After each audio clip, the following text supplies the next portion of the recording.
Lors de son homélie, l'évêque de Port-Louis, Monseigneur Michael Duron, a fait le parallèle entre la façon de gouverner dans la non-violence du roi Louis IX et la campagne électorale qui se dessine à Maurice dans les prochains mois.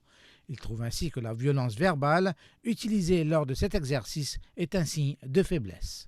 Mais comme mes prédécesseurs, le cardinal Jean Morgéau et le cardinal Maurice Piat, je voudrais insister sur quelques points de vigilance.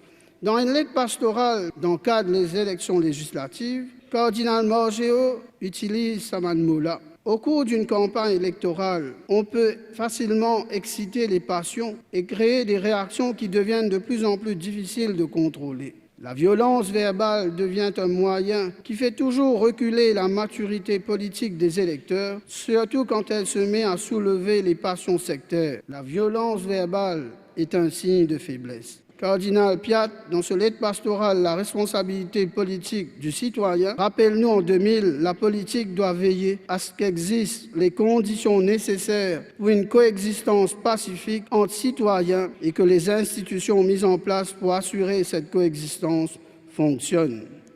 L'évêque de Port-Louis a aussi exprimé sa tristesse sur le communalisme qui sévit sur les réseaux sociaux et espère que les protagonistes aux prochaines élections générales pourront présenter leurs projets de société dans le respect. Il a ainsi prié pour que les élections se tiennent dans la sérénité.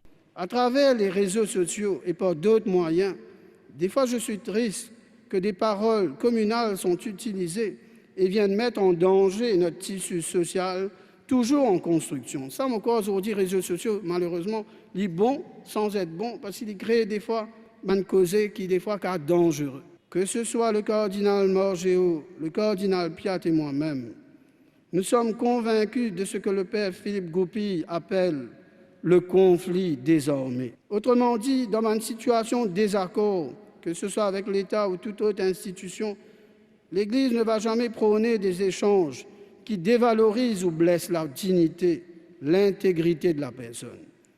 Pourquoi nous maintiendrons notre préoccupation sur l'enjeu social, culturel et économique en vue du bien commun. Je prie pour que les candidats durant la campagne électorale puissent présenter leur projet de société qui a pour finalité le bien commun de tous les citoyens mauriciens. Je prie pour que des adversaires politiques puissent faire valoir leurs idées dans le respect de la personne humaine. Je prie pour que la campagne électorale se déroule dans un climat où ne règne pas la peur et des tensions. Monseigneur Duron a aussi abordé la teneur des propos utilisés par les élus au Parlement, mais aussi le langage de tous les jours. Il a insisté pour que l'on fasse attention, car parfois les mots peuvent être communaux et donc une forme de violence verbale.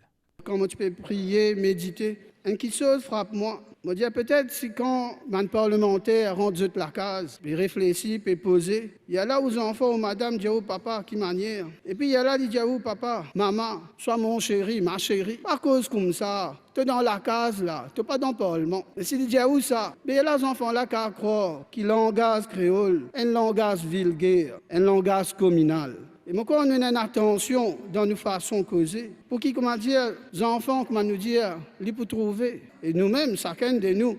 Mais comment dire, Dieu nous fait un peu attention. Mais comment dire, cette attention est pour chacun de nous. Et c'est ça que je voudrais attirer notre attention, peut-être sur ce communalisme qui est une forme de violence. Notons la présence de plusieurs personnalités lors de cette célébration, dont le président de la République, Prithviraj Singh Rupan, le Premier ministre Pravin Jagnat, le speaker Adrien Duval et le leader de l'opposition, le docteur Arvind Boulay.